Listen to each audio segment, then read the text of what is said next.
Hello, Hi, Paul. how's it going? Doing well. What about you? It's crazy. Everything's crazy. Indeed.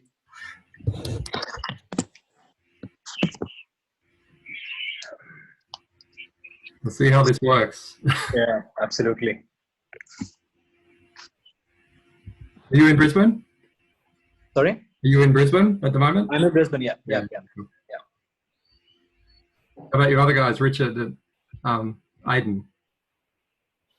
Or maybe they're just sitting online.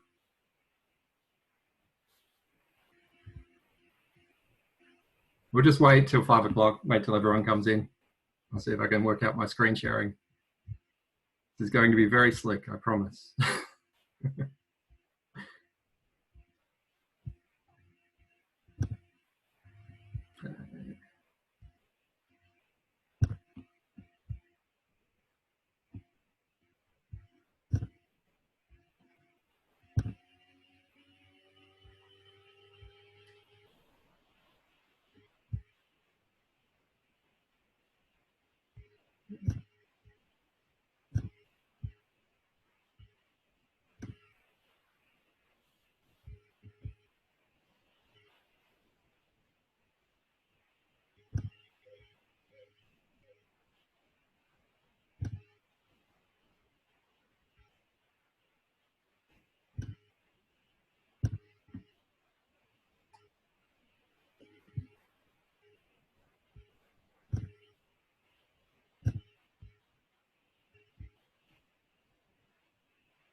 Yep. Cool.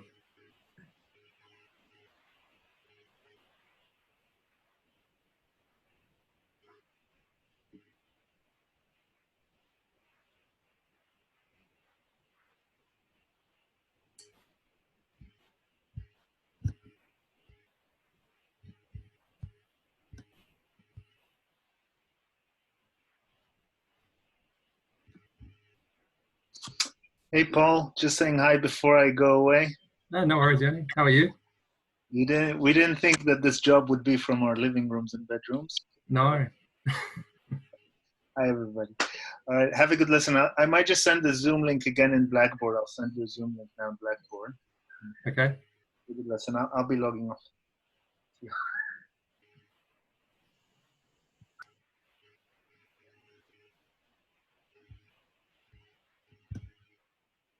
Okay, guys, we'll just wait a bit longer, see how many people turn up.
Okay.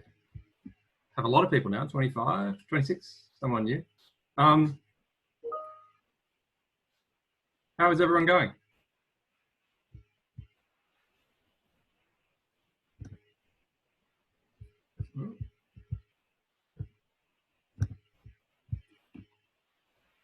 No, nothing?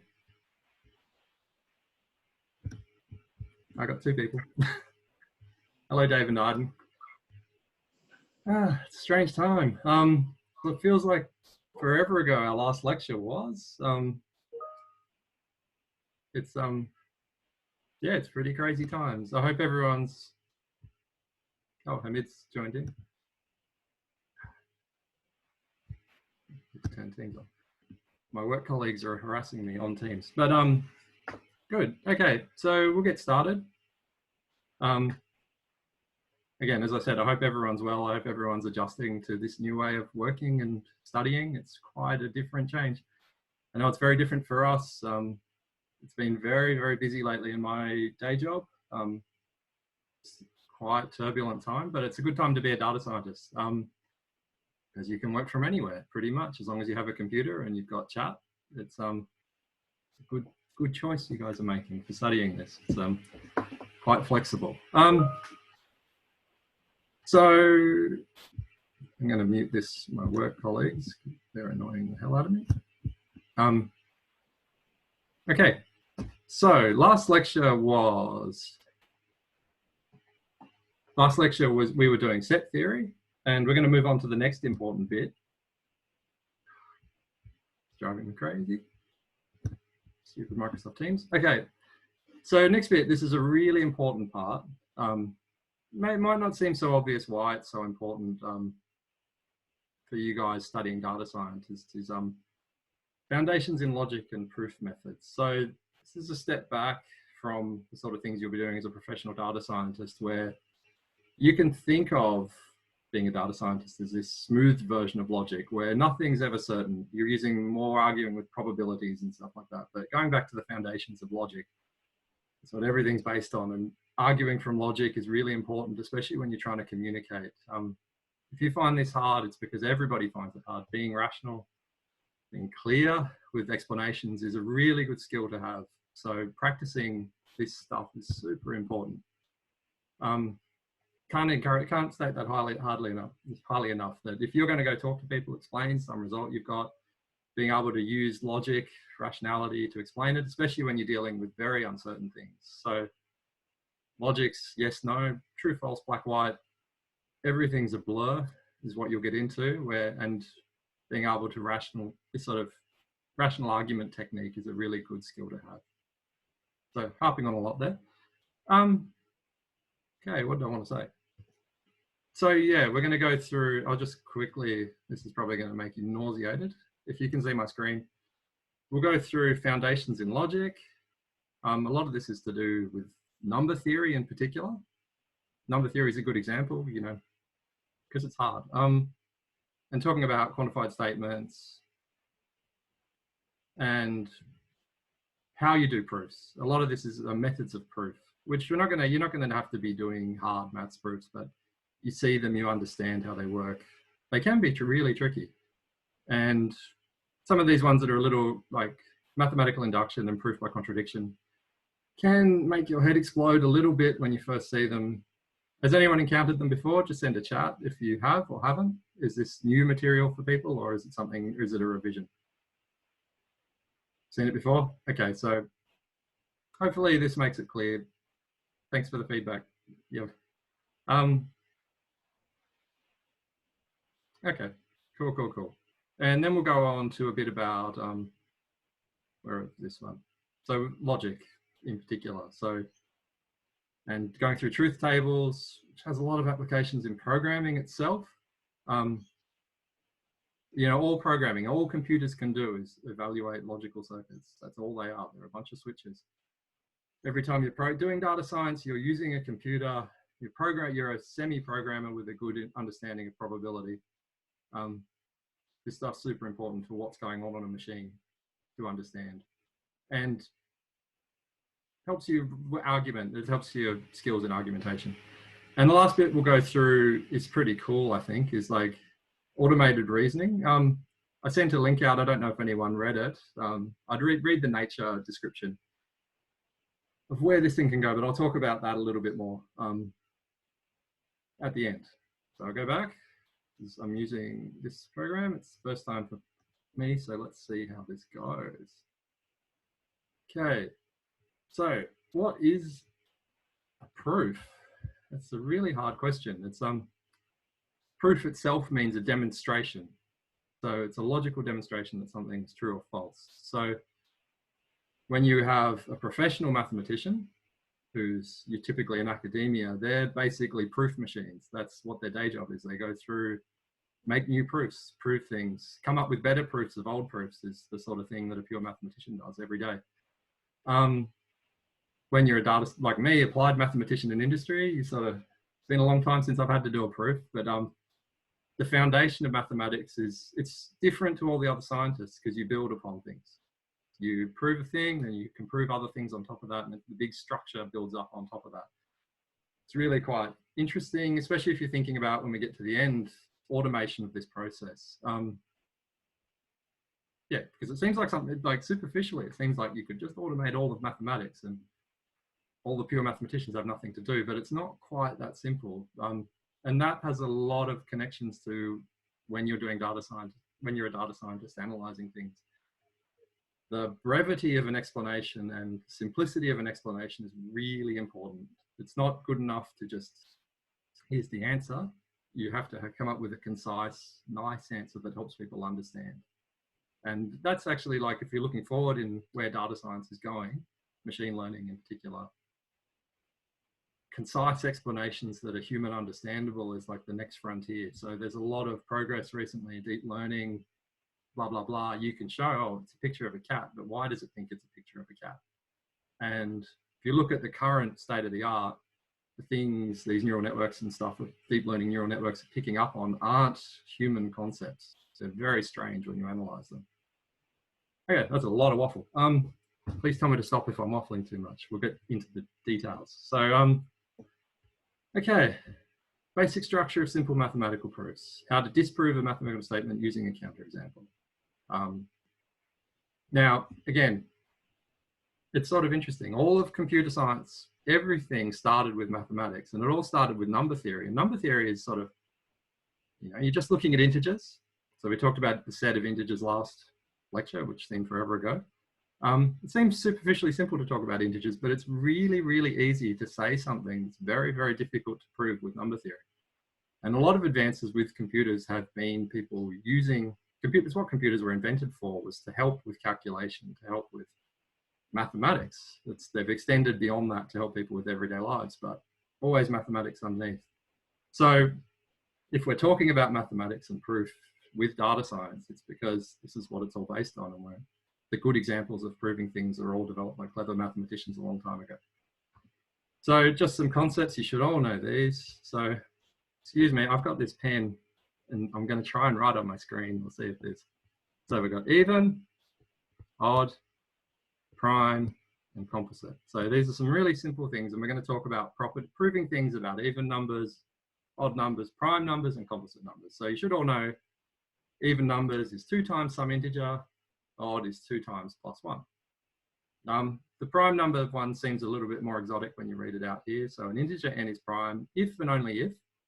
So again, I'm going to highlight this guy because we're going to talk about this, what this statement actually means. So this mathematicians have a very, very specific thing they're talking about when they say if and only if. N is greater than 1. And for all positive integers r and s, if we have n equals r times s, then r equals 1 or s equals 1. So the only factor is 1 and itself. The only factors are 1 and itself. It's a composite if it's not prime. Cool. So we've come up with a very, very simple statement we might like to prove. I'll just get, sorry guys, that was terrible. I used the arrows. So we've got a simple thing we'll try and prove here. So it's example 43. So how do we actually, we've got a statement. You're all familiar with set theory. So Prove that for all x is an element of the set 0, 1, 2, 3, 4, 5. The integer x squared plus x plus 41 is a prime number. So, quick survey. Anyone got any ideas of how they would prove that statement? Just into the chat.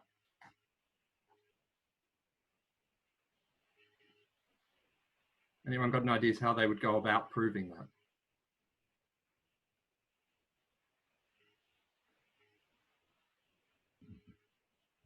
Yeah, that's a good one. So is it right to try all possible solutions? Yes. Oh, chatting and talking. I can do two things at once apparently. For small sets, it's simple, right? You can just enumerate the cases and do it. Yep, good answers, everyone. So we can just do this. So let's try this. I'm going to show, let's do it. I'll do it and see how this works. I'm going to go over to, on my own computer, my work computer today, guys. So you don't get Mathematica today. I'll, if this is a problem, I'll change it. Can you see this? Is that big enough for you guys to see? Yep, cool. So, okay, you only did a very, very brief introduction to Julia last week, so I sort of stuck with it. I do use this in my day job. I'm a big fan of this language. So we got a bunch of x's. Okay. Oh, it's great. Good. It's free as well, and it's very fast, and it's an excellent language. It's a good language for building on when you know, it's a proper programming language. I quite like it. Now, so we had this statement that, can anyone remember what the function was? So we're going to make a function f of x equals x squared plus x plus 41. Did I get that correct, everyone? Make sure I got the thing right. So in Julia, I've defined a function here, and I've got a set of an array, sorry, it says up here, it's a 6-element array of int64s. And what I'm going to do is I'm going to put that through that function. And you could do that with something called broadcasting. This little dot means I'm going to pass all the elements of the array one by one through this function. So these are the values we're going to get. Alternatively, I could have gone for x in x's show f of x. Same thing. I make that clear? Now, we've got this problem that we've got to check it's a prime. So how do we actually check a number's prime or not? Anyone know how this works? How do you test if a number's prime? What's one way we can do that for this set?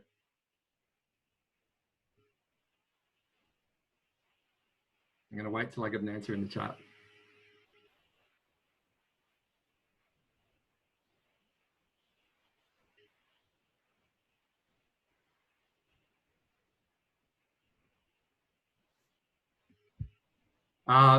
For this answer, we just for today. Integer into 2 plus 1 for prime? Sorry? An integer multiplied by 2 plus 1? Integer multiplied by 2 plus 1, that's for odd. So prime numbers, we wanted to go for prime numbers. Oh, right. Right. Yeah, do not divide evenly. So that's good, good answer. So sorry for the answer before, just not Mathematica for today, for me, my example. I can send you an example of doing this in Mathematica if you want. It's languages, you need to learn a lot of them. I'm stuck at home. Access to Mathematica is limited for myself, so I'm just using this, what I've got here. I can do it in Python, whatever you want, but unfortunately not Mathematica just for this lecture. You can switch back to Mathematica for the next one if you want. Yep, so that's a good answer there. So yeah, so if you don't have to check the factors greater than the square root, so that's good. Here's a simple way. I can enumerate the prime numbers because there's not actually that many. In Julia, there's a package primes. We can go, what do we got? We can list the primes. So here's a function that lists the prime numbers from a low range to a high range. primes. We can go from, say, you guys were saying square root of that thing. We might as well go up to 71. We make a list of the prime numbers up to 71, and we can go through and check. We can just check each one. Same, we could do the division, that's fine. So we can check. So we've got this list of these numbers. We just have to check if each one's in here, and you can sort of see with your eyes, 41, 43, 47, 53, 61, 71. Easy. You can do that. You can do that as a thing. So you could just go through the list and go show, what do I call it?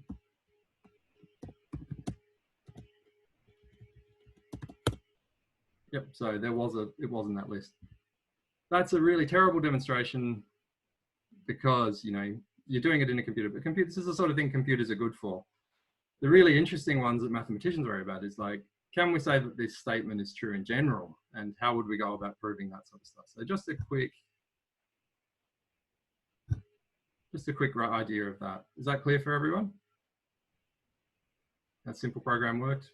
Yep. Good, good, good, good. That's called a direct proof. So a long-winded way of showing it's a direct proof. So this is the sort of thing we do. We show for all x is an element of D if P of x is Q of S then true. So again, we're doing the set of things in this pass through this function. Is it prime? So blah, blah, blah.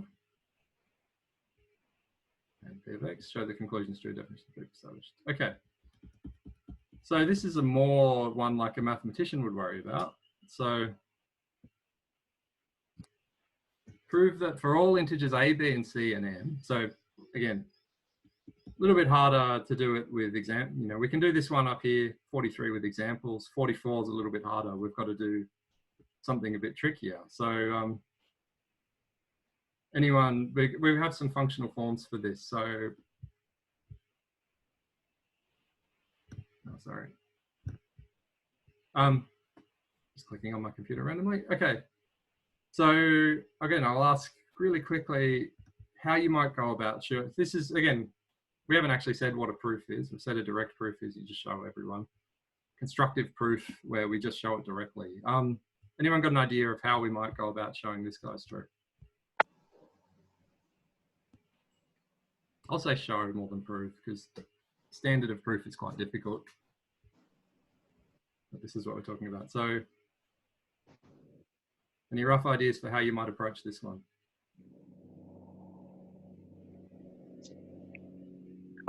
We can add both the values. Yep. And yeah, exactly. You know, so we can have a minus b plus b minus c. And the whatever commonality factor you get, we can just substitute that to be t. Yeah, so the important bit when I like the answer coming through from Zhangbai, son, exactly, you can add them together, you can show that they're of this form. The big bit to remember, and we'll talk about the common mistakes really quickly next, is that you have to show they're integers, is the bit. So it's not enough, you know, you can get to that form RS, then you go, well, an integer plus an integer is an integer. So you use some previously known results to show. So we have to, the big part of that one is showing that t is an integer at the end. So previously known result that an integer plus an integer is an integer, and then proof is done. Cool. So really quickly, what do you people do wrong? Arguing from examples is bad unless it's a finite set. Then you can just argue from all the examples and then it's done. Argument from analogy or example is a bad thing to do. So it's not a case. Definitely do a case to understand the problem. This is really common in mathematics. Like you're trying to wrap your head around a problem, doing a few examples to understand the problem and see if you think what might be true before you start is how this works. Like how would you ever come up with this theory that, you know, I expect this to be true? You know, you try a couple of examples and say, oh, it looks like it's this form. That's bad. Jumping to a conclusion and begging the question. So yeah, there's an example of this next. I probably won't go too much onto it. Begging the question is assuming the thing you're trying to prove. So this one can sneak in. So there's an example here and misusing if. So there's an example here. I encourage you to go through this yourselves. So an example of not a proof. It's a little bit subtle to see why this one isn't a proof, but it's close to a proof. It's really, as a hint, I'd say, like, you know, you're actually trying to show this at the end. So show it, don't assume it halfway through. And it's really about going through this step a bit more carefully. Again, showing everything is true. So if you're trying to show that this thing is odd, you need to show, you know, what is k and is it an integer?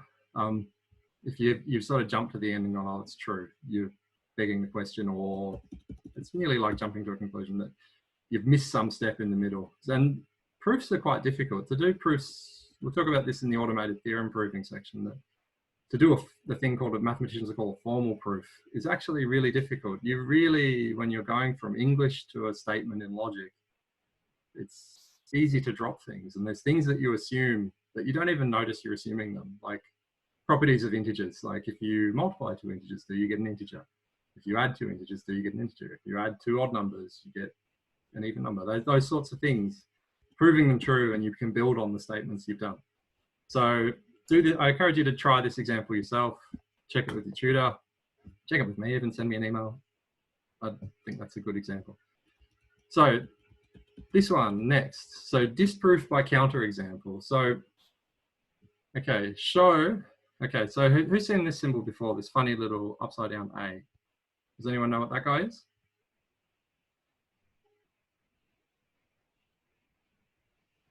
Yeah, for all.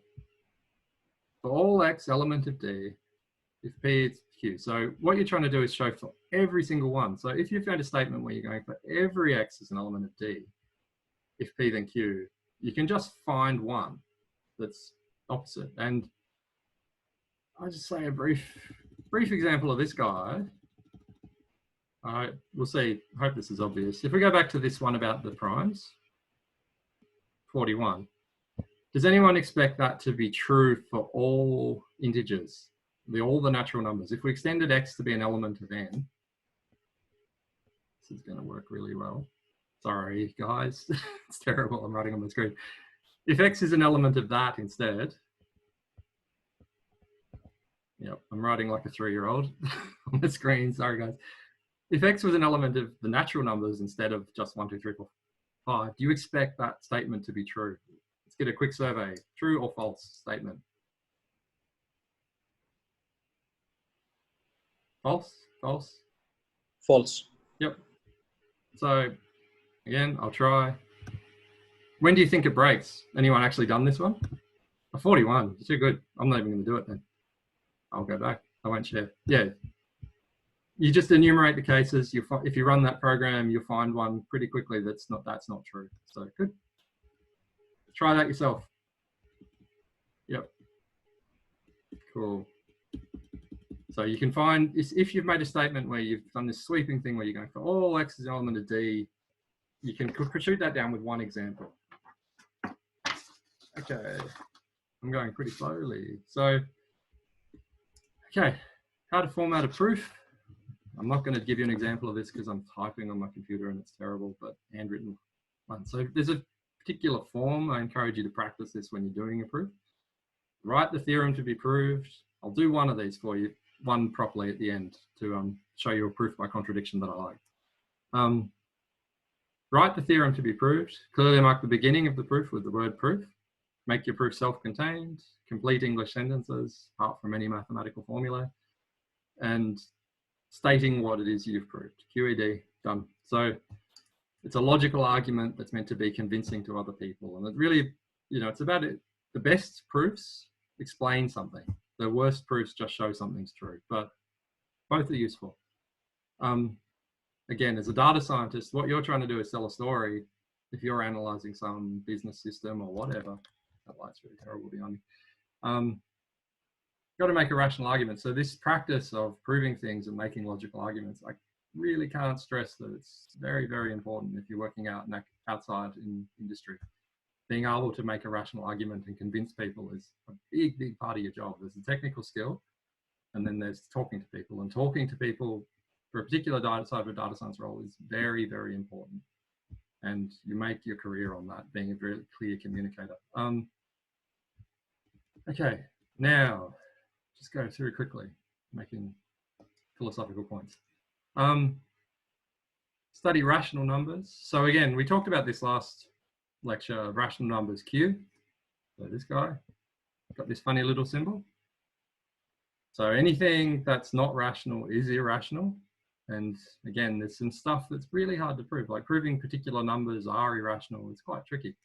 Can be quite tricky. And another one is transcendental, but you won't go into that stuff. So here's one of these statements. We haven't quite said what all these guys mean.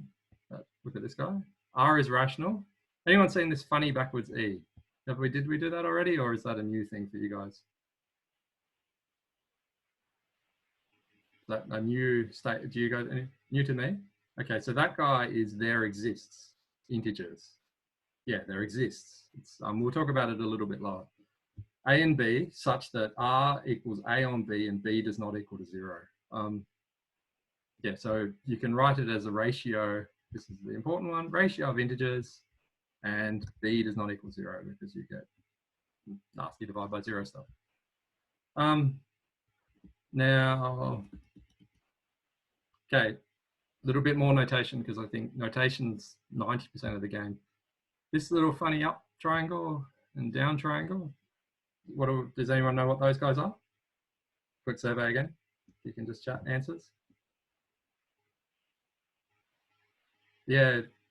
So when we're talking about sets, you might do unions like this and intersection. Sorry, did it back. I said the wrong ones. That's really confusing. So intersection and union. Similar symbols, but these are logical operators. And Wang Yichu, sorry, I hope I'm pronouncing your name right.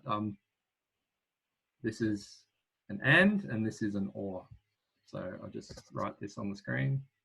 This guy is and operator. Give up on that. Here we go. I'll write with text. That's better, isn't it, guys? Then this guy is in logic. No. In logic, this guy the other way is or. Yeah, or. And again, if you want notice the little straight lines.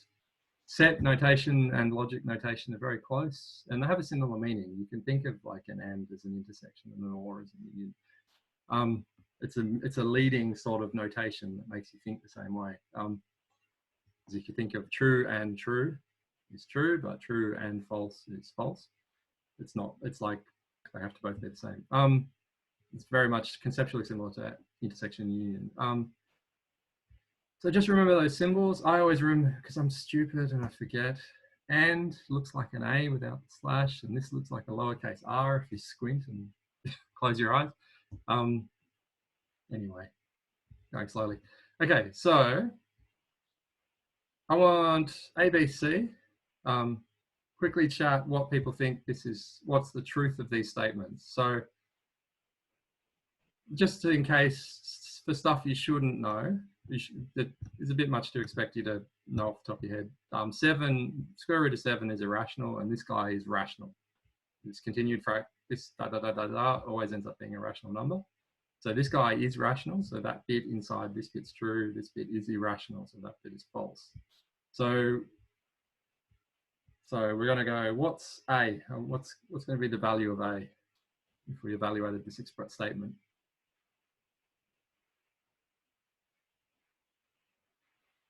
True, true, false. So we've got a true and a true is true. False or a true, square root of 25 is 5. So that's definitely a rational number. It's an integer. So remember with or, it's false or true is true. And the last one, for all x in an element of the reals, if x is no, that one's complete nonsense because pi is in there at least, you know, if you wanted to know one irrational number in that interval, but there's plenty more. There's lots and lots of irrational numbers in between that interval. So that's great.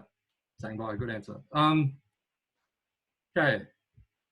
Yeah, pi, definitely, but there's infinitely many. There's heaps. No, I can't type either. I'm going to encourage you, because like I said, doing proofs is really important. Go through the examples. I won't show you too many myself, but I think you should just go, because time's going to be an issue if we go through all these in detail. But encourage you to try as many as you can yourself. Yeah, just have a go. I don't think any of these are too hard. So product of two rational numbers is a rational number. Every rational number R has an additive inverse. Again, what's the definition of a rational number? Just turn the crank. These are direct proofs. Proof for A is an element of Q, an element of the rational numbers, has a unique representation. This one, good. This one might be a look up on the internet one. That one's, does anyone know what GCD means? Has anyone seen that before? I thought I'd be a little surprised if anyone's familiar with that, but Google will be your friend. Yeah, good. Greatest common divisor is what it is. So again, I'd go have a look at this guy. This one's probably a bit more of a challenge. Maybe you could skip that yourself. I don't know if that's going to be super important.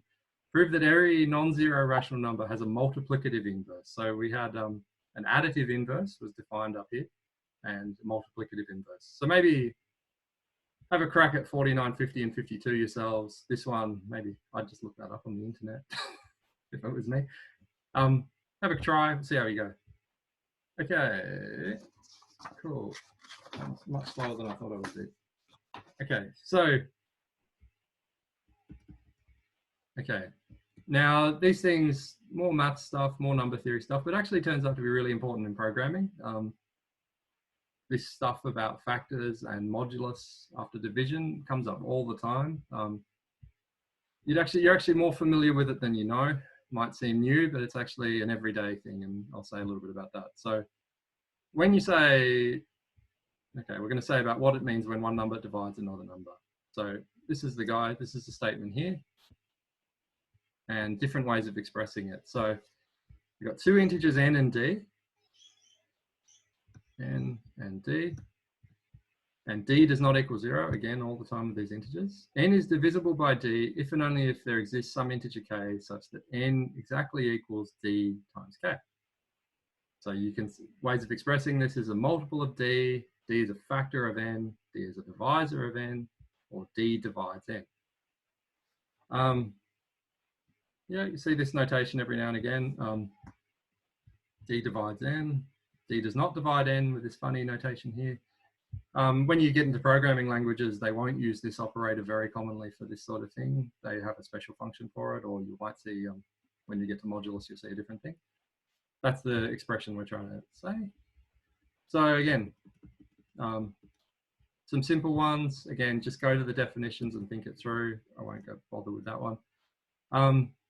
Oh, maybe we will really quickly. So is it true that 4 divides, so that's this guy.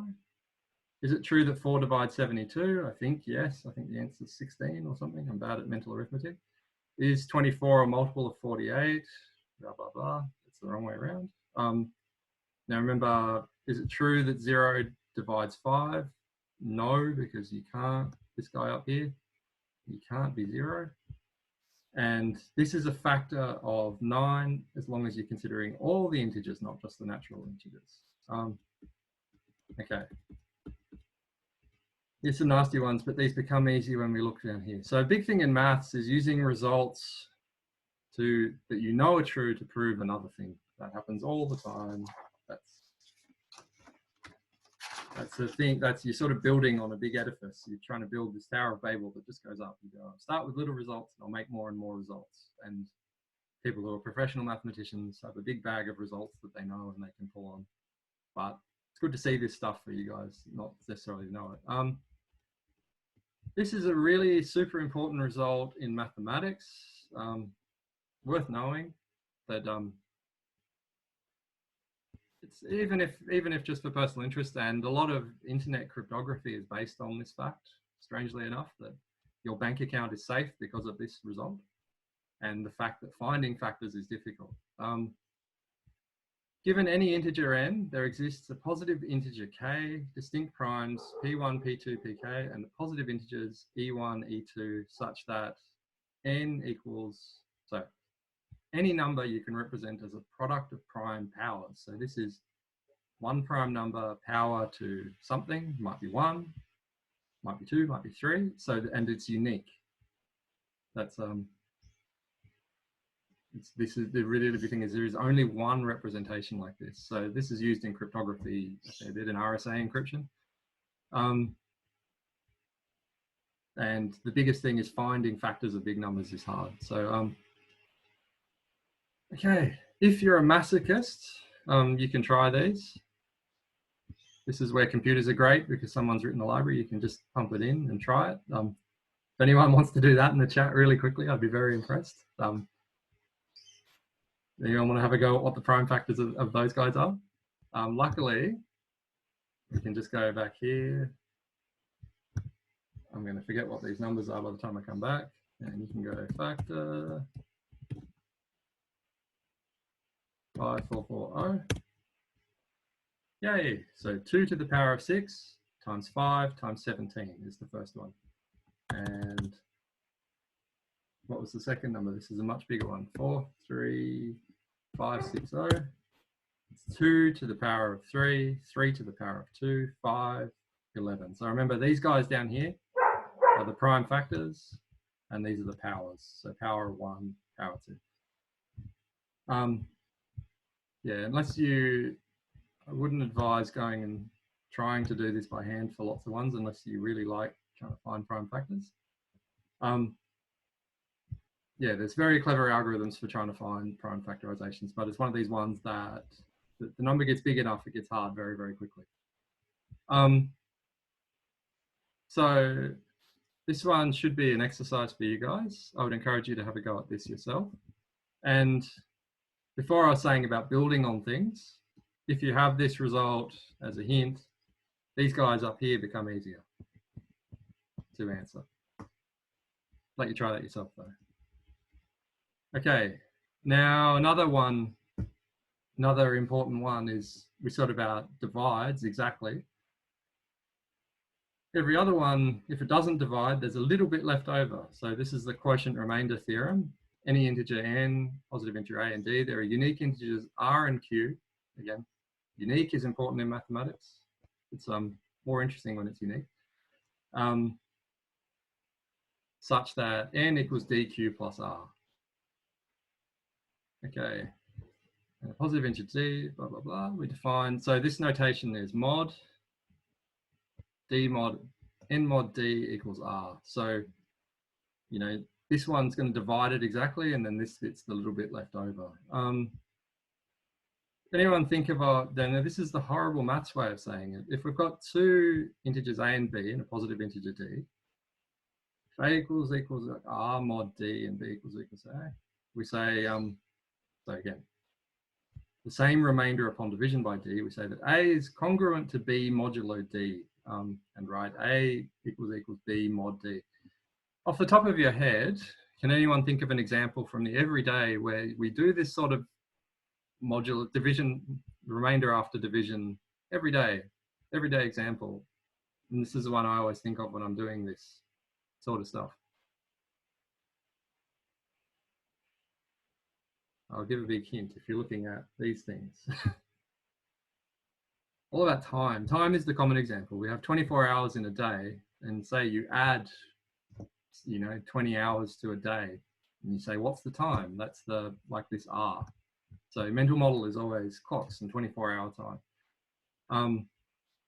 You actually, you know, it sounds horrible, and the maths way of explaining it, congruent, blah, blah, blah, it's the same time of day. If you think of that when you see these things, all becomes a little bit easier. Has anyone ever heard of, this is actually useful if you ever go for a job interview in programming. Has anyone ever heard of a FizzBuzz test?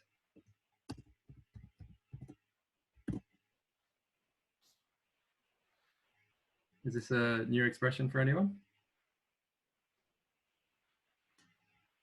Yeah.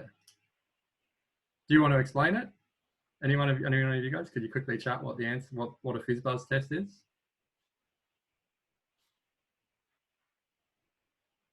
We've got a few. Okay, so FizzBuzz test, it used to be It still happens every now and again. It was a programming test. So if you go for a job interview, the test setup is, I want you to write a program where you go through the integers, say natural numbers up to some big number. And what I want you to do is if it divides 2, or divide some number, say 3. If it divides 3, you write fizz. If it divides 5, you write buzz. And if it divides 3 and 5, it writes fizz buzz. So this used to be a screening test. Well, you still come across it every now and again. The screening test for programmers to see if they knew what they were doing. And it's basically if you know what modulus after division is. So this might save you in a job interview one time. So encourage you to, in your language of choice, write a FizzBuzz test, because it was like you got 5 minutes to write a FizzBuzz test. If you can't do that, you're not a real programmer, sort of thing. So maybe, try it in Mathematica, see if you can write I don't think I've actually seen someone do a FizzBuzz in Mathematica, but you can see, if you go on the internet, you'll see examples of people writing FizzBuzz tests in all the different languages and which ones are elegant and which ones are nasty. And it's really using this modulus after division is how you do it. Try it. It might get you a job one day. So, okay. I'll keep going. Okay, so again, you can try these examples yourself. You have to be able to do it. Really easy if you have access to a computer. Yeah, so are they the same thing if you mod 6? So 7 divided by 6, what's the remainder? In the chat, anyone? We'll just do the first one quickly. What's 7 divided by 6? If you divide 7 by 6, what's the remainder? 1, good. And 31 divided by 6? Yeah, good. So if you wanted to say it like a mathematician, you would go back up to here. You'd go, A is congruent to B modulo D. It's a nasty expression, but yeah. So you go through the other ones yourself. Fine, you guys are doing well. Okay, don't worry about these guys. Any examples? Have a go at, again, encourage you to do as many proofs as you can. I'm going much slower than I expected, so we'll go faster. Okay, we'll jump to quantified statements. Okay, so we had this funny backwards E. And we extend on a symbolic representation each sum, for example. Some number is either positive or negative. Some integers are perfect numbers. So this is for all. This funny, I'll try and write it here. For all is a thing you'll see, and there exists. We'll go through here. You guys should be familiar with this from the last lecture. It's probably out of order. We won't worry about this stuff. You guys know, again, revised notation, integers, positive integers, rational numbers, real numbers. Just terminology, you'll see these when you get a test. Good to see them and remind yourself what they mean, so that when you go and do a test or an exam, you'll know what they are. You'll see it in when you look through papers as well. The predicate is a sentence, so big underline here. So predicates are important. There's a sentence that contains a finite numbers of variables. It becomes a statement when the variables are replaced by specific values, and it returns a true or a false, I'd say as well. It's like a function, take a variable, gives you a true or false. So you got examples here. So X is a positive integer. That's an example of a predicate because you can put it in there and evaluate whether it's true or false. So -1 is not a positive integer, so it's false. 2 is a positive integer, so it is true. So that's a predicate. Please don't eat that, not predicate. A is a factor of B, is a predicate of A and B. 2 divides X and X divides 6, that's another one. My toy elephant is grey, is not. Paul is 20 years old, is a weird one. This Paul is not 20 years old. So maybe if you consider the set of Pauls, that is a predicate, but I don't think that's what they meant.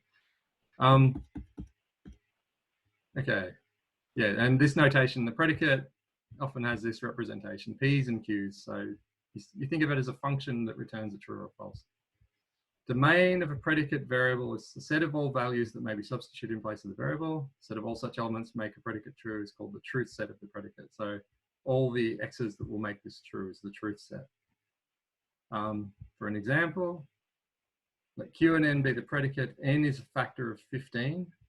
Find the truth set Qn on the domain. So basically for this guy, find all the factors of 15 and you just test whether this is true. Try that guy yourselves. One way to make predicate into a statement is substitute a value. Another way is to add quantifiers. So this one in maths all the time.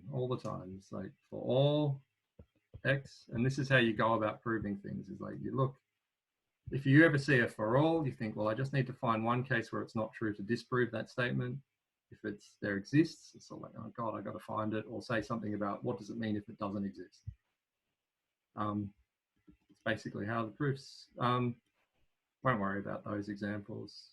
Again, maybe this one, 63. So let's do this one just to make sure you understand the terms. They're sort of ridiculous examples, but we'll go. So I'll translate this into language. So for all x is an element of the real numbers, x squared equals 2. Does anyone think that's true, or does anyone think that's false? Yeah, how would you say it's false? What's your rationale for saying it's false? You just come up with an example. So if you ever see a for all, you can, you know, if you want to disprove it, probably the easiest way is just to find one example where it's not true. Yep. Yeah, cool. Yeah, basically there's only one value where it's true for the real numbers, and square root 2. So that should be there exists an x. For all x is an element of 1, 2, 3, x squared is less than 10. Again, enumerate the cases and it's true. Turns out to be true because 1 squared, 2 squared, 3 squared are all less than 10. So we said this before, the symbol funny backwards E means there exists. So there might be only one or more than one, but at least one. It's the existential qualifier. Let Q of x be a predicate and D be the domain. The X statement, there exists an X element of D such that QX is true. And if and only if QX is true for at least one X in D. It is false if and only if Q of X is false for every X in D. Okay, so again, for all means always true. There exists one time true. And thinking about how you prove statements with these things is thinking about, well, it says it exists, I've either got to find the damn thing or show that it means something strange happens if, which we'll talk about in this, something strange happens if you assume that it isn't true. Okay, so this is repeat of these ones. So this first one is the opposite of this, or not opposite, but there exists an X element of the real such that X squared equals 2. We go and find it and we go, oh, it's the square root of 2, which is a special real number. And there exists an X element of 1, 2, 3 such that X is greater than 4. It's like you go through that and you go, well, no, there isn't. No, we just go through the set and we can see that that's not true, quite trivially. Again, so this is more of what's important to mathematicians versus what's important to data scientists. You know, you see this sort of thing all the time. So for all X, if P, then Q, P implies Q. So we won't worry about too much about that. Okay, indirect argument. I think I made up a bit of time, so it's good. Okay, good. Good, I'm back to where I wanted to be in time. Okay, so this one, proof by contradiction. This one's a little mysterious. I remember learning maths as an undergrad and finding these a little unsatisfying. It's a little bit of a hard one to wrap your head around. Contraposition's not such a big deal. We'll just say what they are. But this is super powerful, proof by contradiction. And some of the most beautiful proofs, like mathematicians do believe in a thing called a beautiful proof. Proof by contradiction is really powerful. It can seem unsatisfying though. So what you do to prove by contradiction is, so if it's a true statement, well, I'm going to give an example of the other way around, which I think is nice. Hopefully you guys can follow it and then we'll have a break. It's probably a good time to have a break, I think, after that. Yeah, we'll have a break after that. Let you guys have 5 minutes to rest. So if it's a true statement, assume that it's the statement to be proved is false. So you flip it around and then show that this assumption leads logically to a contradiction. conclude that the statement must be true. So logic is consistent. So if you arrive at a contradiction, that's why this works. So I guess the reason this seems unsatisfying is you need a proof that proof by contradiction works, which you can do. But I hope that's clear. So I'll go for an example. It's going to be hard. This is a bit of an exotic one. I hope it works for you guys. So I'm going to go back to set theory, which we did last time. So did I use the term naive set theory when I was talking about it last time? Did I say that? Because sort of gives the implication that there's something wrong with set theory, or it's a little bit limited. Did I use that statement or not? It's often, you'll hear it in mathematics a fair bit, naive set theory. Anyone heard that before?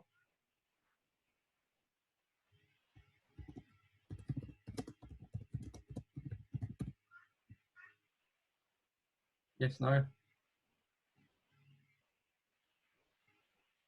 What we did in section 2, sometimes called naive set theory, and yeah, it's a bit of a strange name. It's a sort of a bad name because naive, I think, has a bad connotation. Set theory is funny. We didn't talk about it in section 2, but you can actually sort of break set theory. So I like this as an example. I'm just going to type this. So my theory, not mine, hope I can type. No, I can't. So, okay, I'm going to say the set of all sets does not exist. Okay, is that clear what that might mean? The set of all sets does not exist. So if you were thinking about set theory, we didn't really say what the limitations of set theory were. We just said, oh, a set's a thing, it's like a bag, it's got stuff in it. So if you put one in, you have the same thing twice, it sort of absorbs it. But there's actual limitations to set theory. You can't make any sets, especially these sort of self-referential sets. If you do, you get bizarre things happening. So I'm going to say my theorem, Russell's theorem, I think it was, is the set of all sets does not exist. So what I mean by that is it's a set and every set's in it. We've got no limitations on what a set can be. So now I'm going to do a proof of this by contradiction with an assumption. So, okay, I'm going to assume this set, the set of all sets, I'm going to call this guy S. Assume S. Hey, someone knows this. Cantor, yeah. It's really related to Russell's paradoxes too. So we assume S exists. Now consider the power set of S. Okay. Now remember this notation. I'm going to look at S. That's the cardinality of this set.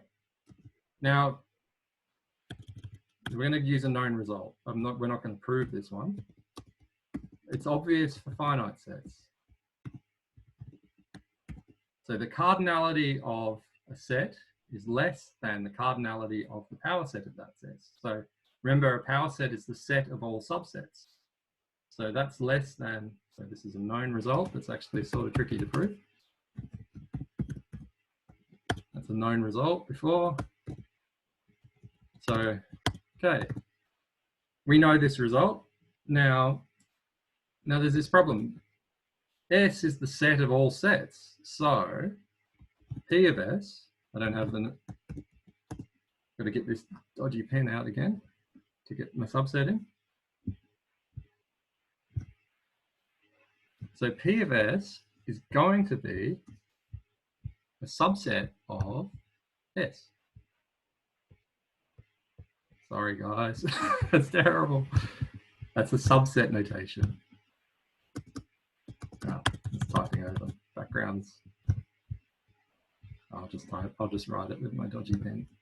So P of S is a subset of S because S has every set inside of it. So is that clear? So if P of S is a subset of S, we also have this result that the cardinality of the power set has got to be less than or equal to the cardinality of S. Clear? Because if you're, cardinality of a subset, it's got to be less than or equal to the cardinality of the set because it's a subset. So if we look at this guy up here,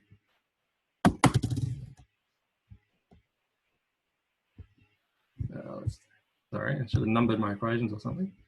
If we look at this guy here and we've got this guy here, this is strictly less than, and this is less than or equal to the other way, which is a contradiction. So that's bad. Okay, so it must be true that the set of all sets does not exist. Pretty sketchy proof. The big thing about this is this known result. You've got to believe in your bones that this is true, and you've got to believe in your bones that this is true. I'm using these as standard results. You need to know that these are true yourself. So if anyone can come back and tell me why I'm wrong, I'll be happy. That's an example of a proof by contradiction. If you look at the lectures that Yoni's made, he does a really nice one about the irrationality of square root 2. So he does a really nice example of that. I'd encourage you to listen to those. Is everyone listening to those? Everyone's got access to those on the website. You go through, you can see where Yoni's gone through the lectures. I'd look at that one where he does for the irrationality of 2. It's a nice one. One of the ones I was actually thinking of going through the proof that there's infinitely many primes as a proof by contradiction, but that's one of your assignments I just saw today. So I'm glad I didn't do that. That would have been a disaster. Okay, so we'll just quickly say contraposition is not so much of a mind bender. This is just if you've got this statement that for all A is element of D, if P of X, then Q of X, you can rewrite this statement to the negation and show that that's true. So why you would do this is that sometimes it's easier to prove it this way than the other way. Proofs are a bit of a game where you're trying to come up with an easy way of showing that it's true or an instructive way of showing that it's true. And sometimes, so for example, that one, sometimes it's easier to show by contradiction that it's true. Sometimes it's easier to show directly that it's true. Sometimes it's easier to show that it's true by contraposition. I don't have a good example of where contraposition, yeah, yep. Exactly, so in the chat. Yeah, proof by contraposition is another one. Again, I don't think I've ever come up with a nice one where proof by contraposition was a good way to do it, but I'm not a pure mathematician, so can't say. Okay, I'll give you guys a break from my waffling on for 5 minutes. You can have a drink or whatever you like. We'll come back in 5 minutes and we'll keep going. Is that okay? Good. Thank you, guys.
Hey guys, can you hear me again? Okay, good. I remembered to unmute my microphone. I was worried about that. Okay. Okay, mathematical induction. This is another one. I have fond memories of doing this as an undergrad and feeling slightly unsatisfied that it works. So hopefully I'll give you an explanation as to why it really works and what it's useful for. More useful for is a bigger deal than why it works, I guess. Oh no, both are important. What am I saying? I'm talking nonsense. Okay, so mathematical induction is a useful tool for proving statements about sums and sequences, particularly these type of sums where you're doing, I hope again, you've seen this notation, I'm sure, when Yoni was doing linear algebra. This is the sum of all I from I equals 1 to n. And if you're trying to say that equals a particular thing,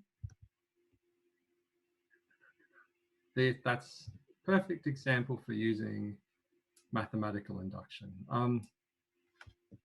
Those sorts of statements are where you use this all the time. So you can think about, I think, example for you guys, aspiring data scientists, your semi-programmers always, and semi-statisticians, that's what you end up being, and semi-something else. Proving things about algorithms is where this will come up. Maybe not necessarily for you, but for understanding an algorithm and understanding things. Runtime behavior, like whether you're saying how something will scale, you sort of get these sums. So, you know, if you want to understand a proof of why such and such an algorithm does a thing, you might come across this one. So it's sort of simple, but sort of a bit mind-bending, and it seems, again, like the contradiction one, it can seem a little bit magical. So hopefully we'll say why. We'll go more about why. I'll just say, I think, has anyone looked at the assignment that you only posted today?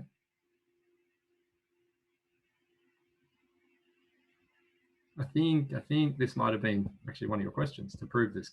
So big hint. Induction. Okay, so P of n is a statement defined on integers, and let A be some fixed integer.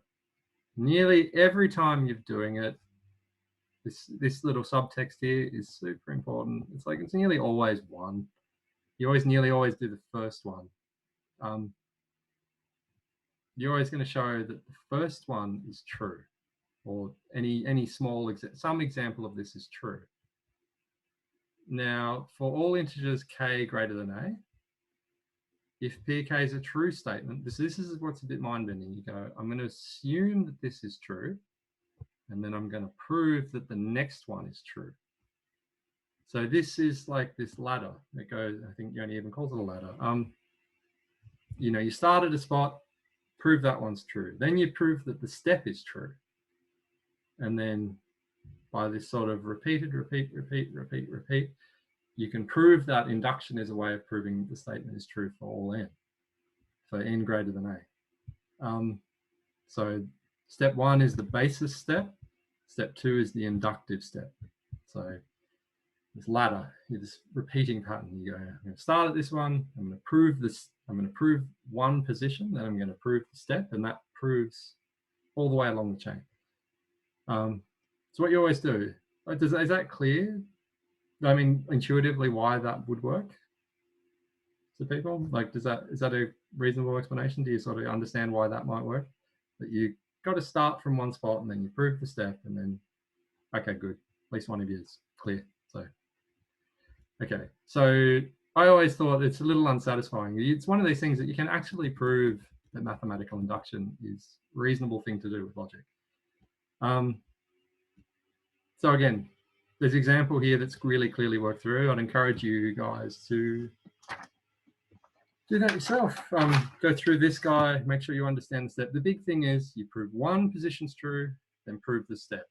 If you can do that, you can prove the whole thing by mathematical induction. And it's really useful for anything. If you see anything that looks like this, where it's got a sum and it's saying that the sum equals a particular value, you know, induction's the first thing you try, and you'd nearly always, for your basis one, you'd nearly always try the first one. It's like, it'd be very surprising if you tried anything other than the first one. Yeah, give it a crack. you have an example of this in your assignment. I think I saw it. It's good to practice. Do as many as you can. I don't know if I had anything I wanted to say about that. Yeah, it seems a little magical. Just remember the step. Okay, logic. Now, logic. All computer science is logic, applied logic. That's all it is. If you look at, so this is incredibly practical for you guys. Again, semi-programmers, semi-probabilities. We're getting you towards the probability bit, basis in logic, so you understand what happens in silicon on a computer. Let's consider some formal logic. Able to determine whether a conclusion or a formal argument is true or false given various suppositions or premises in the argument. See how to write truth tables and compound statements. So truth tables are really valuable.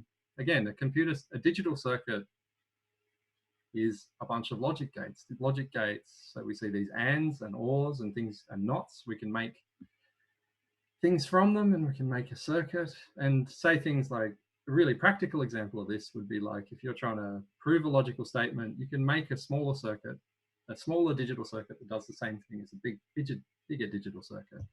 Or you might want to show, say, a computer is universal, like it can calculate any logical statement. How you might design that, what sort of gates you might use. It's all logic.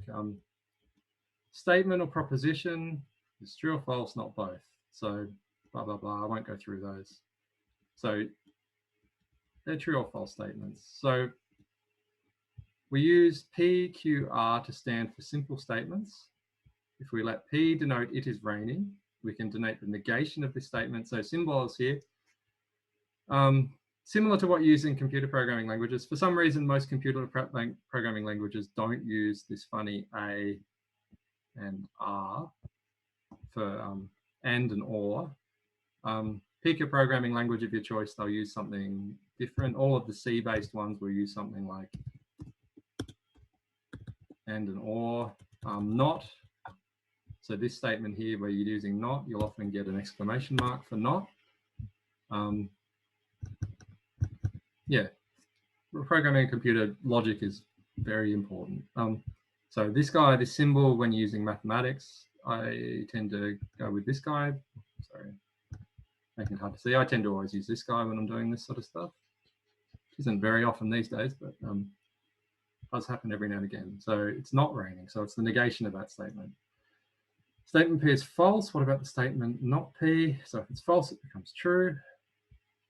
What can you say whether it's true or false? So the truth table, if you've got a variable, is this thing. And this is, I remember doing a lot of these when I was learning programming in the dim mists of time when you're doing assembly and things like that. It's nice to know about these things. So if you're true, you become, the negation of that is going to be, I hope this is obvious to everyone. I think my text cursor is way too big for what's here. So what's it going to be? Negation of true is false, and negation of false is true. Probably want to change my font size if I'm going to type in these things. Okay, so you can combine them into a conjunction. So I'm going to talk a bit more about this in the example because this comes up quite a bit. Actually, it's out of control. So conjunction of P and Q. So you can join things together with and, you can join it with or, you can join it with not, and you can make these horribly complicated statements about logic. It can be really hard to show. So truth table, if you've got two variables, you can have 2 to the 2 or 4 combinations of them if you're joining them together. So I don't know if this is exercise for reader, and we just went through this before. So true and true is, anyone? Quickly type out this one, bang it out on the chat. True, false, false, good, nice. Yep, so disjunction, if you want the mathsy word for it, it's slightly, so is the or, I think I said conjunction is the and. So disjunction is the or. So anyone want to bang out this truth table in the chat?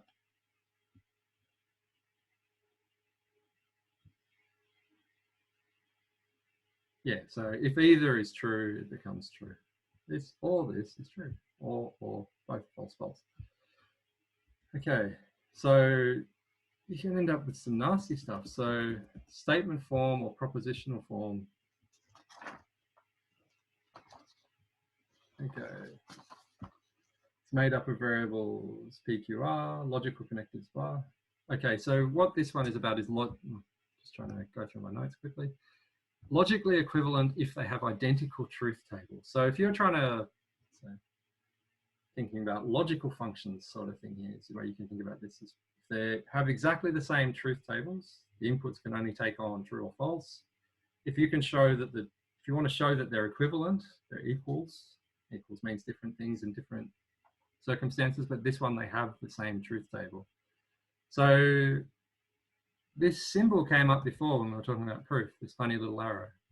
So they're logically equivalent, P and Q, whenever P and Q are logically equivalent. So that symbol, what that means is they're logically equivalent. So what you would do, I'm gonna maybe leave this guy as an exercise for you guys, is to go through the truth table. So you can do it in steps if you want, if it helps. So you're gonna not the Q and then AND it with P. So for the example, the first one, this will be, because this one's true, this guy turns it into false. You're ending a true and a false, so that's going to be false. And you can do this, same thing, and show, if you show the truth tables are the same, so if this goes, say, true, false, false, or whatever it is, if this does the same thing, you can say that these two things are logically equivalent. Here is an example. And the algebra of logic is De Morgan, and you can put the not inside the brackets here. That's what this guy is about. It's logically equivalent to this. And you can do the same for, but it flips the, sorry, the thing to notice is that and, when you put it inside the brackets, flips the or. And or inside, when you've got or inside the brackets and the not comes in, it flips it to an and. So that's De Morgan's laws. They're important. They're a nice simplification you can use when you have these statements that you can use if you're trying to come up with truth tables. And again, this one, a tautology, is a statement which always takes the value of truth for all possible truth values of its variables. So that's an important one.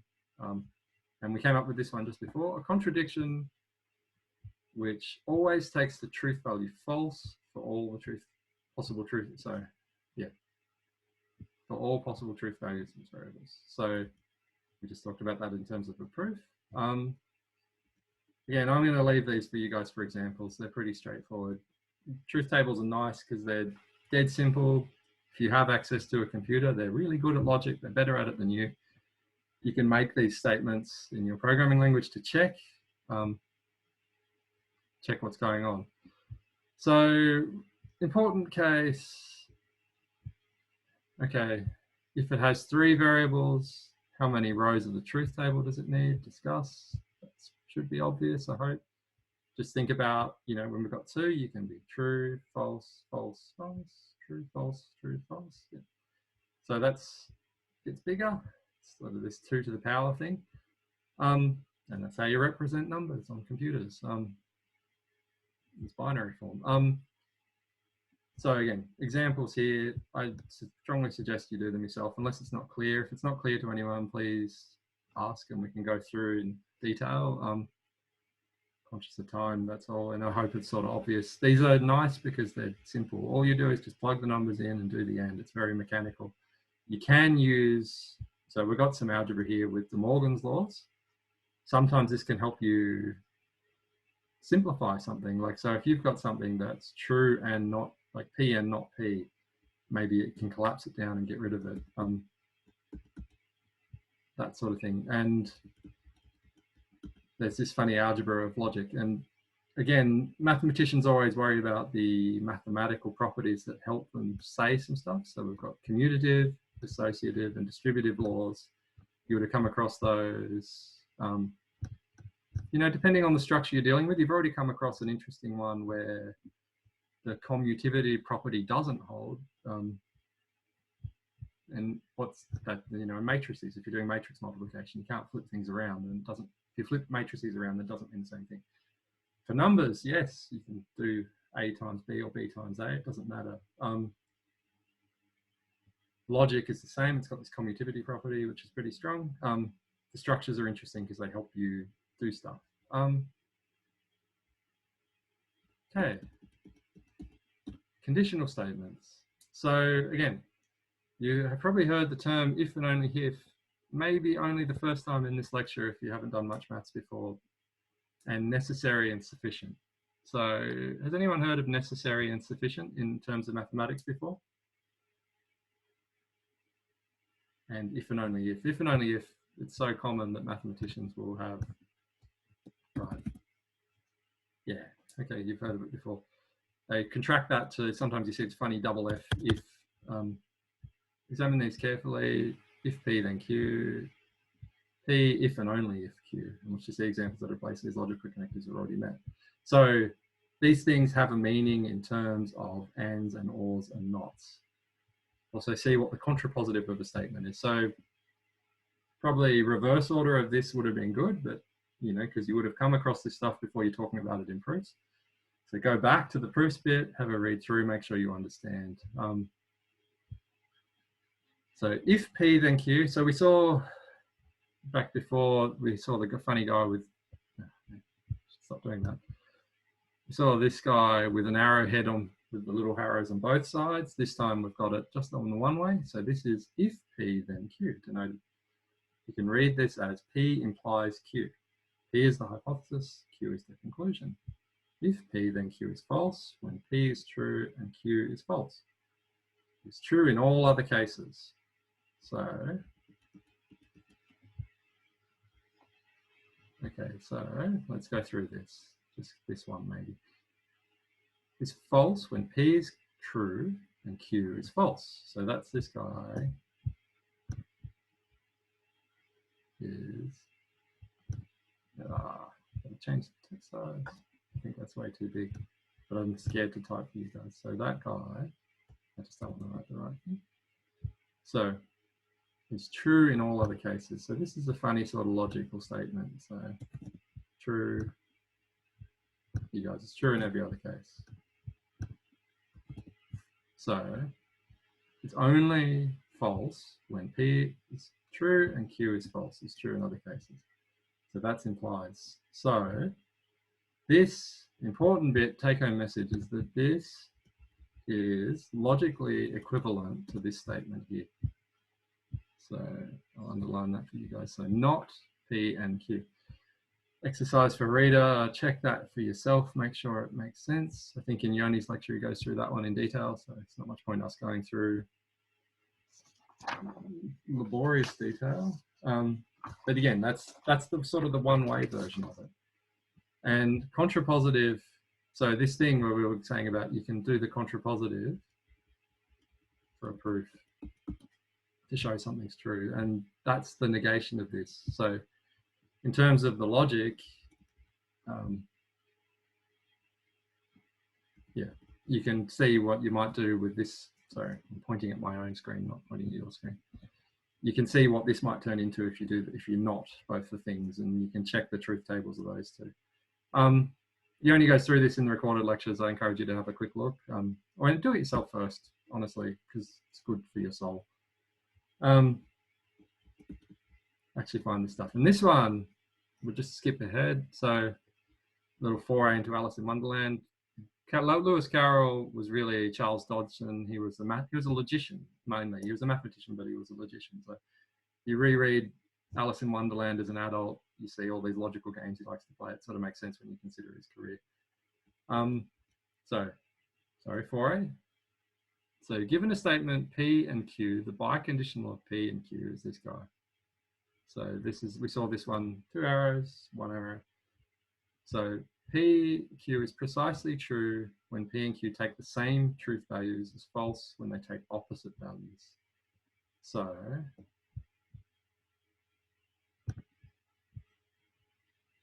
same truth values, yeah. So you go through that yourself. Again, we're getting close to the end. So you can see, I'll leave that as an exercise for reader as well. And necessary and sufficient. Now, a lot of stuff about logic and how it might apply to mathematics. Keep in your mind when you're thinking about proofs that sometimes it's easier to show a thing and it might be enough. So this, and we've got these statements, these come up, and I'm terrible. I forget which one's which when I'm actually doing it myself, honestly, so just try and memorize it. But they're useful. And the real reason is, like, sometimes it's easy to prove that something's necessary for something to happen. Some mathematical statement, you can prove the necessary version of it's true. Other times you can show that there's something that can happen is sufficient for the thing to be true. I hope those additions here. So again, we've got it in language here. That means that it's sufficient means that if P, then Q. A necessary condition means that if not P, then not Q. So if it's a necessary condition for Q, we have if Q, then P. Okay, so why is it necessary and sufficient? It's the same as the biconditional. So if you have both of these together, you're winning. But often, and there's lots of famous results in mathematics where you can't show both. You can only show one or the other. So if this thing must happen for this thing to happen. If this thing didn't happen, there's no way it can happen. You can only prove one of those sides of it. Famous example, which you will come up, actually, depending on your path through this stuff, you guys will end up doing a bit of optimization. When you're in machine learning, optimization is a big deal. So if you have a function, you'll do this at the end of this course, you'll do a little bit on optimization. You hopefully do a lot more. You have a function and you want to go, well, I want to maximize this thing, or I want to minimize this thing. So for example, that could be like what I do in my day job. It's profit for a company. I've got a bunch of variables I can change, and there's a function that applies to those variables that gives me some profit. Sometimes for some optimization problems, you can just go, well, the optimum, a sufficient condition for this to happen is blah, and you can come up with this result. Other times you can only do, oh, a necessary condition is blah. So having necessary and sufficient is great, but you don't always have it. So when you see these terms, that's what they mean. Again, showing this is true. I encourage this as an exercise for you guys. That's terrible. I did that with my mouse. I'm ashamed of that. Yeah. Showing the truth tables of these guys, going through it yourself. And again, this has a lot of applications in programming and in logic and circuit design. It's good, although a bit much to understand. You know, you can think of a computer as, at the very lowest level, a computer is logic gates. It's ands and ors to inputs, and not actually that, it would be XORs everywhere. But so understanding how logic can lead up and up and up, and how you might simplify it is really important. So this is just a brief outline of proof methods. Hope that's clear. I encourage you to go through and try the truth tables yourself. Go through it. If you have questions, please ask me or Yoni or Sam. You guys have my email, I hope. Okay, so really quick version of logic, truth tables, you've seen it. Okay, automated reasoning. So we'll go back to the dim mists of time. See where I wrote my notes here. Okay, so logic goes back to the Greeks. And if you think about what did logic start as, logic started as a model for human thought. A rational person thinks like this. So this is you can think of this as a model for cognition, is what it started as, which is sort of funny. A lot of things now, if you look at economics, this idea of rational agents is sort of, you know, something happens, everyone panics, they do irrational things, they buy things they don't need. So right back at the start, logic from thousands of years ago is a model for human thought. Interesting. So start the history of computers, mathematicians having problems that are much too difficult to understand. You know, too many variables, you can't do this algebra easily by, you know, hand. So maybe a machine can do this thing. So it's ands and ots, ors and nots, you know, they're simple operations on variables. You know, they did have mechanical computers, but they were sort of useless because they were too complicated and errors were too big. coming to vacuum tubes, you know, this is what we built computers for in the first place, was can we make an automated version of a human, really, like a reasoning machine? It's why we have computers. It's people like Babbage a long time ago trying to go, well, can I make a machine that thinks? It seems outrageous to think it might be built on logic. Now, the way humans think anyway, but that's why we have computers. It's we can turn mathematical things into logical operations. You can represent real numbers approximately. I sat in on the thing Yoni went through last time, and he had a floating point error and some matrix thing. A matrix inversion. He did a matrix inversion, and there was a floating point error. So, you know, logic doesn't quite exactly fit with real numbers sometimes. So you get these small problems, but big foundation. So there's a push always to make, can we make machines reason? And we built computers, and then, oh cool, we've got computers that can do logical operations billions of times a second. And we can program these things to do whatever logical operations we want. How can we use this to make a model of thought? Has anyone heard of the term, I'll type it up, it's very relevant for us now. Has anyone heard of the AI winter? Is that an expression anyone's heard before?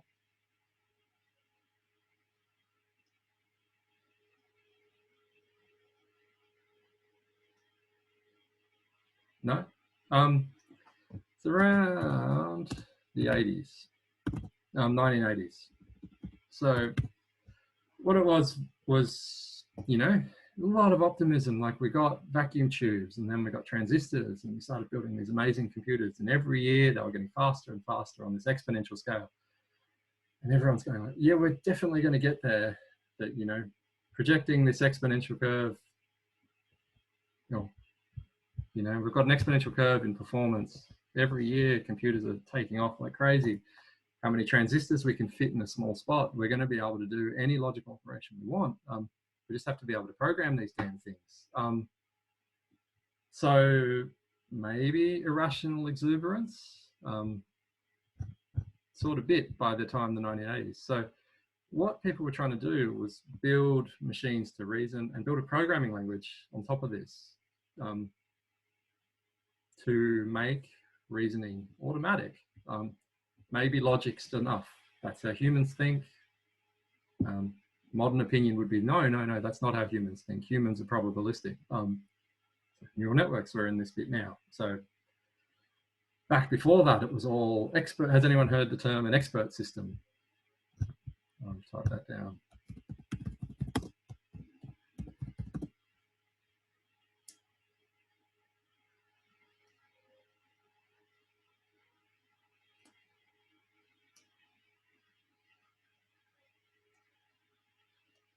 No? Yes, no?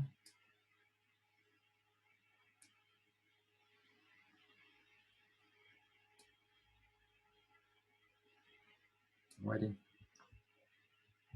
New term. Expert systems were basically these logical machines. All it is they thought all you need is a set of rules.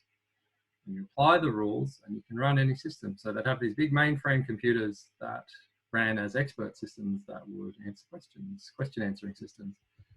It's based on logic, purely on logic. This is pre this time, building up to this time, expert systems. So one of the things that came out of this time is programming languages based on logic. Yeah. Sorry, guys. Anyway, I don't need that anymore. I'll switch to the other one. So we'll go to this guy. Okay. So,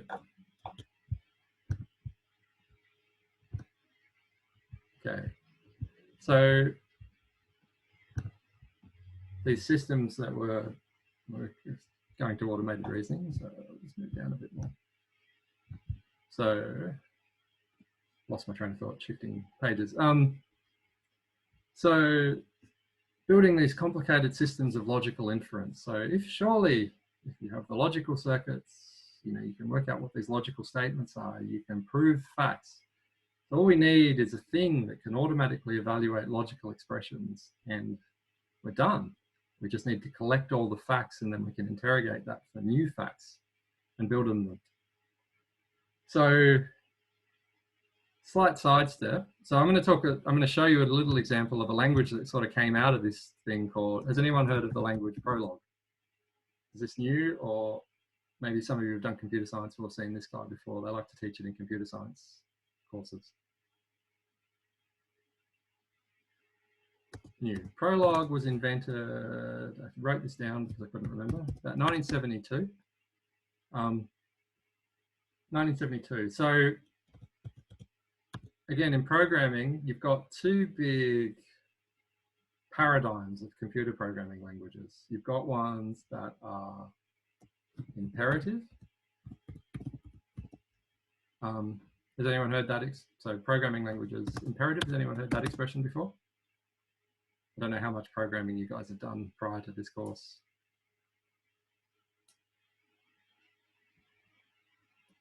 Imperative tends to be object-oriented languages, and we've got object-oriented and we've got procedural.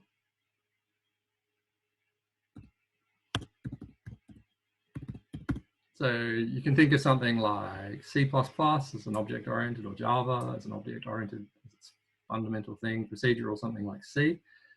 You got all these wacky ones over here called declarative languages. So the way you program is very, very different. Objective. I tried the right thing. Okay, so OO languages, procedural. Declarative is you just make statements, and then the computer programming language, yeah, cool, got it written up there. The computer programming language is clever enough to work it out. Modern version of this is functional languages, so something like Haskell. It's an example of a functional language. OCaml, ML family of languages, if you go through all that stuff. Then you've got these funny ones, which is Prolog, which are logic programming languages, where you make logical statements and then it basically proves things are true or false. You've also got the next one, which is mathematical, which I don't know if you guys read the post I sent after the last lecture. Setting up a linear program is a mathematical programming language. You set up an objective and you go prove it. This is actually what, if you're starting to play with neural networks, a lot of them are like that. You go, here's a network, here's what good means, go. Logic programming is, here's a bunch of facts. Is this person this? That's a logic programming language. And functional, everything's functions. They're the two big families. There's some issues with how people think about this. So I'll give you, I thought I'd show for something different. I'll show you an example of Prolog. When you get to modern languages, things like Mathematica, Julia, they're actually a mix of all these things. And you can do object-oriented if you want to, you can do procedural if you want to, you can do functional if you want to. I don't know if you can sometimes do logic and mathematical. They'll tend to be add-ons because they're so weird. I'll give you guys an example of Prolog, which is this automated reasoning stuff. Let's see what I got. I closed the thing, that was silly. Okay. Okay. So, can you guys see, I've got VS Code open here. Is that clear for you guys? Okay, cool. So, I was having a play. Okay, city. Okay. Right here. So, up the top, I've got a file. This is just a comment block up the top. Down the bottom, I've got a terminal session. I'm going to run a thing called SWI Prolog. It's a free open source thing. It's a modern implementation of Prolog, and free and open source. You can get it yourself, have a play. Encourage you to have a play. Hopefully you'll see why these logic programming languages died. They're sort of awful. I struggle. I'm not an expert at all, but I think it's really useful to see this stuff because you can see what people were thinking and the design of languages over time, and particularly where you guys are coming in as data scientists, is we're seeing the shift away from this stuff into the probabilistic version of this. I think the future is the synthesis of these two. They'll come back. So for your future proofing of your education, it's good to see this stuff. So what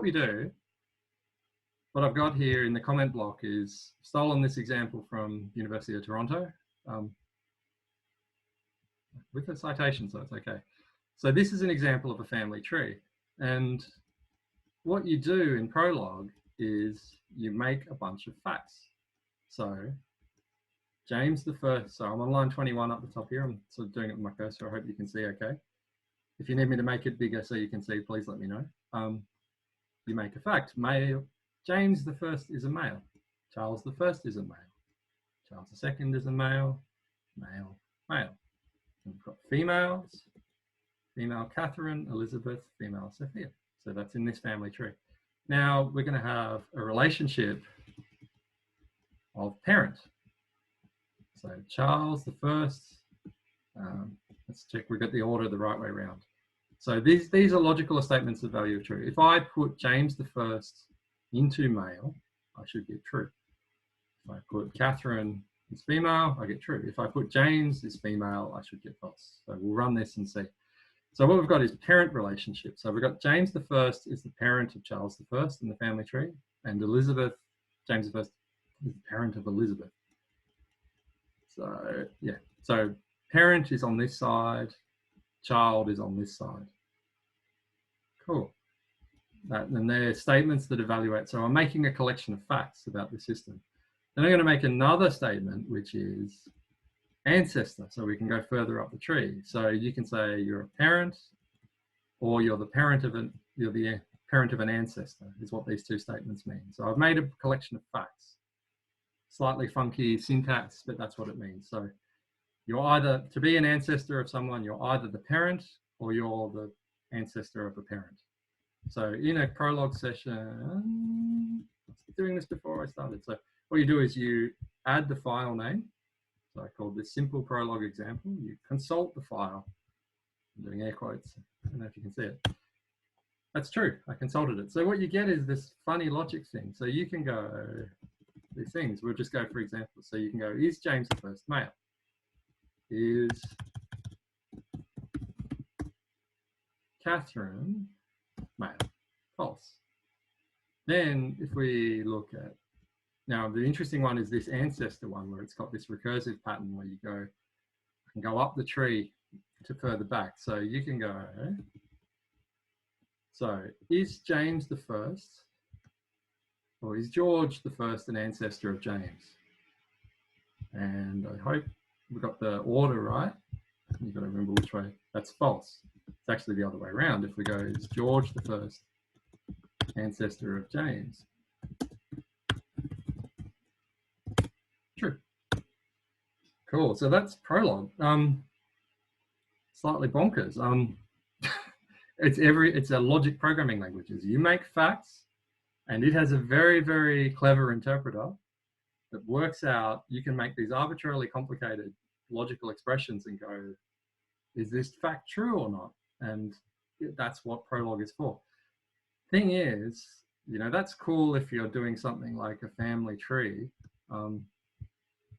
You're trying to do something like maths, like straight mathematics, like you're trying to iterate through a list and add things. It's insane. It can get really, really complicated.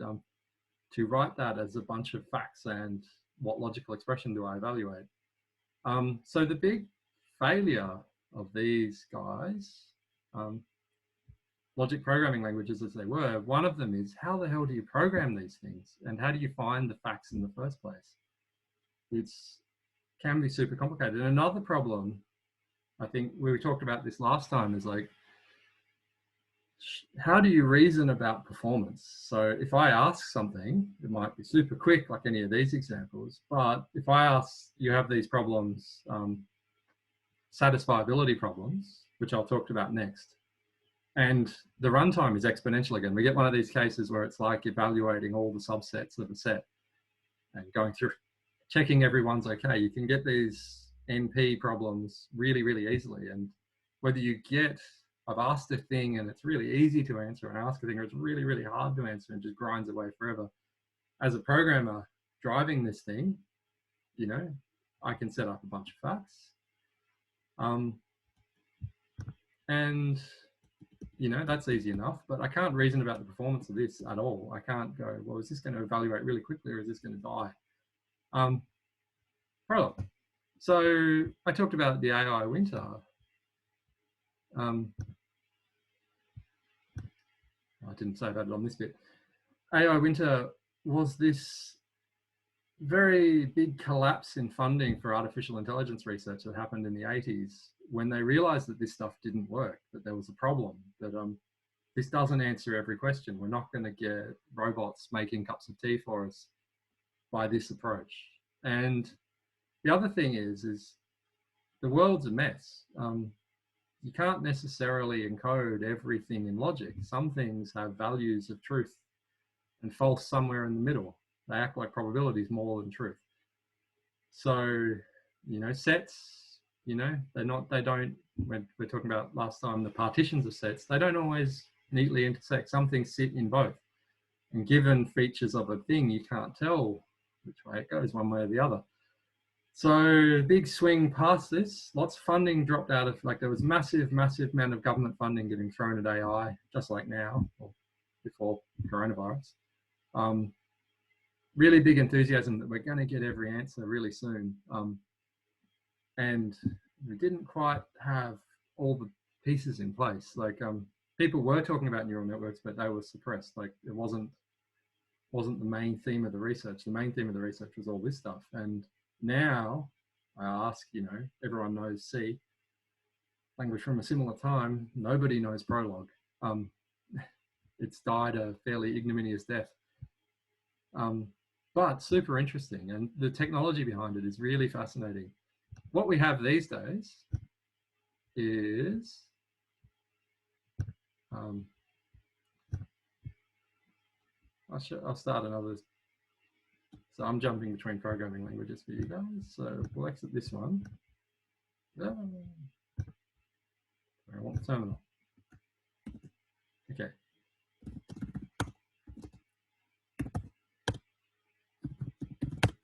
So mod version of this is like, as I said before, you want to do these problems for, say, circuit design, or really there are problems where logic is correct and there's very complicated logical expressions. Mathematics is one of these ones. So, you know, everything's about truth, as we just said in the proofs. Everything's true or false. You know, you should be able to just explore the space of these logical operations and work out what is true and what's not true. The problem with mathematics is the space is really large, so you need to be a little bit clever to make some jumps, and the software is not quite at that point where it can think like a human yet. So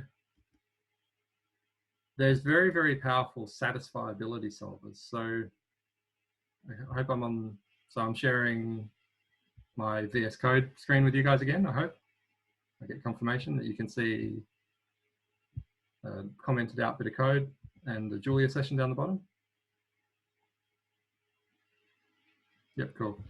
So a way to represent logical formulas is this thing called a Dimax conjunctive normal form. So you saw the conjunctive before, conjunctive expressions. There's a way of representing logical expressions called a conjunctive normal form. And you can think about this as ands and ors. So we'll look at the expression down here, all the ors in brackets, all the ands between them. If you can write any logical expression in this form, that might not be obvious that that's true, but you can change logical expressions into conjunctive normal form, it's fine. There's a standard for writing using these conjunctive normal forms that computer scientists have come up with. It's called Dimax format. So what you do is you put all the ors together in one line and all the ands across lines, terminated with a 0. So we've got this logical expression, which I hope you guys can all understand. So we've got x1 or not x3. They're variables. We don't know what their value is. Or x2, sorry, and, it's late on a Monday night. And x2 or x3 or not x1. So what we're talking about with satisfiability, these are a really powerful set of libraries people have developed. We want to know, can you find an x1, an x2, and an x3 such that this expression is true? Who's really clever and thinks they can do that in the chat, can work out an x1? This is a sort of a really simple expression, right? Like, you just got to find values of this. There's not that many. Which ones are actually true? So if we're going to make those truth tables, you should be able to crank through this and see, well, this guy's got to be true. So false, true, true, or this one's got to be false and true. So it's not always obvious whether there is a combination of variables where this becomes true. And this is one of these famous problems called 3-SAT, when you have 3 variables, where you're trying to work out a combination of x1, x2, x3 where this is true. In Dimax format, it's really hokey. It's really unpleasant. 1 means variable 1. -3 means not variable 3. And 0 means the end of a line. So that means there's an and between these two. This one, 2 means variable 2. 3 means variable 3. -1 means not variable 1. It's disgusting. It's a disgusting interface to a computer program, but that's what they landed on. And there's a lot of stuff built around that. So I'm using a C++ library. Oh, sorry, not C++, it's straight C, called PicoSat. It's a small SAT solver. And there's a Julia interface to that called PicoSat. And so what we do is we write, instead of having the zeros at the end, we write this as an array of arrays. The first array has the 1 and -3. The second array has a 2, 3, -1. I'm trying to find values of x that satisfy, I can't type, satisfy the above. So the way you do that, exercise for you guys using Mathematica, is there, find out for me, I'd be really interested. Is there a library, because Mathematica has everything in the kitchen sink, does it have a satisfiability solver built into it? It might have PicoSat built into it. So what I'd love to see one of you guys write the equivalent thing in Mathematica and see if it can do the same thing. Using PicoSat, we're going to go this. I'm just going to copy this across.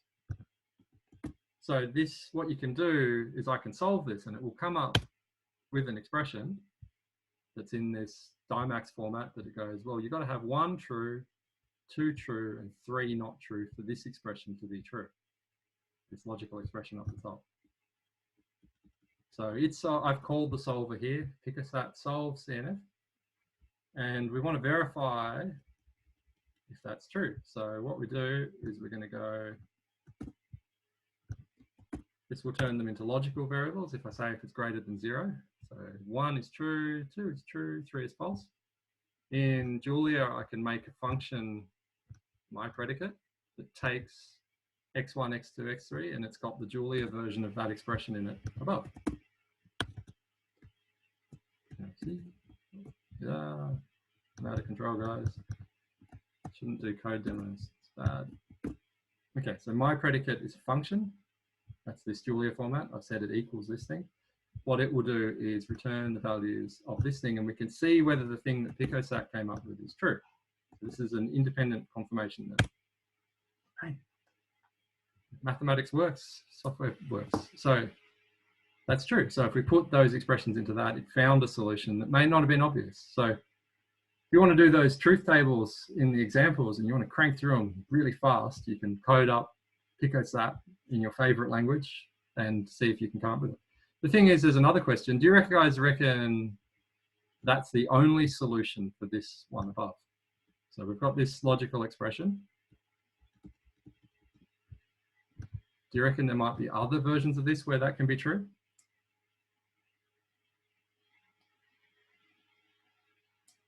I don't mind if you're wrong. I'm terrible at doing this thing off the top of my head. So just throw it out quickly. You get 5 seconds because we're going to run out of time.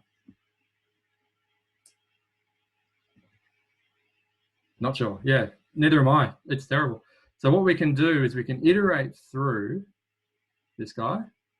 We'll show what it comes up with, and we'll see if it's true. Hey, found a lot. So 1, 2, not 3 gives you the predicate equals true. 1, 2, and 3 gives you the predicate equals true. 1, not 2, and 3 gives you true. Not 1, not 2, all nots. So a lot of them are true. So we will iterate through every solution that it can find. Now, the important thing with these sorts of libraries is they're not guaranteed to find every solution. But, you know, because these are horrible search pages when you get really big. So I sent you a link to a paper where some guys are using Dimax format and they're using these satisfiability solvers on a supercomputer for days to come up with a 200 terabyte maths proof. Wow, 200 terabytes is mind-boggling. So I encourage you to look at the popular version of that. You can sort of have a think about this code. I'll share this with you guys after the thing so you can have a play. And I'd love to see someone do a version of this in Mathematica. And if you don't have a satisfiability solver, can you just do a brute force version of it where you just iterate through all the combinations? Not assessed, I'd just love to see it because I like, you guys should program as much as you can at this point in your education.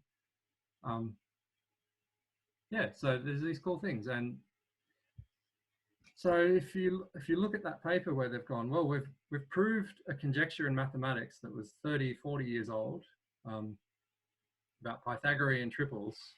So it's a pure maths thing. We've used computer science to solve it. But the answer is a thing that a human can't understand.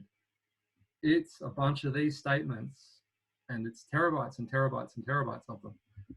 And this has happened a few times in mathematics where the computer scientists have proved something and mathematicians go, great, I can't look at a 200 terabyte file and work out whether I believe that or not. And it's not very enlightening. It doesn't tell me anything about other things I can find out. The complexity of the answer is just overwhelming. So yeah, again, AI winter, we're at this new stage where we're using neural networks. Neural networks are a purely probabilistic version of this stuff. Is there a synthesis? So again, being philosophical for you on a Monday night, is there a synthesis that joins these two ideas where we can go using probabilistic information to help these logical inferences like a person thinks, I think is the next stage. So you guys in your education, you know, you're doing this Master of Data Science, you'll learn a lot about state of the art for probabilistic reasoning. There is this history before the 1980s of logical programming and satisfiability solvers that are really useful for particular domains. But again, the synthesis of the two, the world seems to, you know, logic is a really powerful tool, but it's hard to operate with. Okay. I'm going to call it done there, guys. Do you have any questions for me before we call it a night?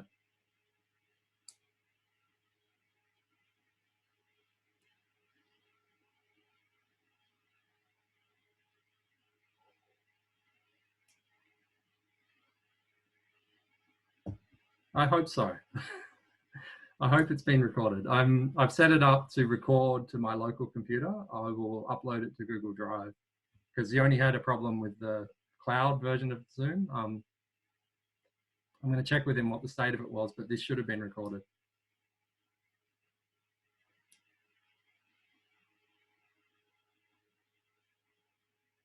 Any other questions? I actually don't know. You only sent the email today. I'm not sure if he sent when it was due. 9th of the 4th. Okay, you got a little bit of time. Hopefully it's not too hard assignment too.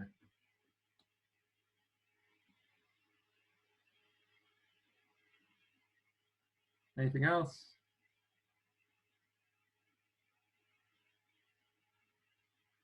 Okay, thank you for your time, guys. If nobody's got any more questions, I'll say good night. Thank you for turning up.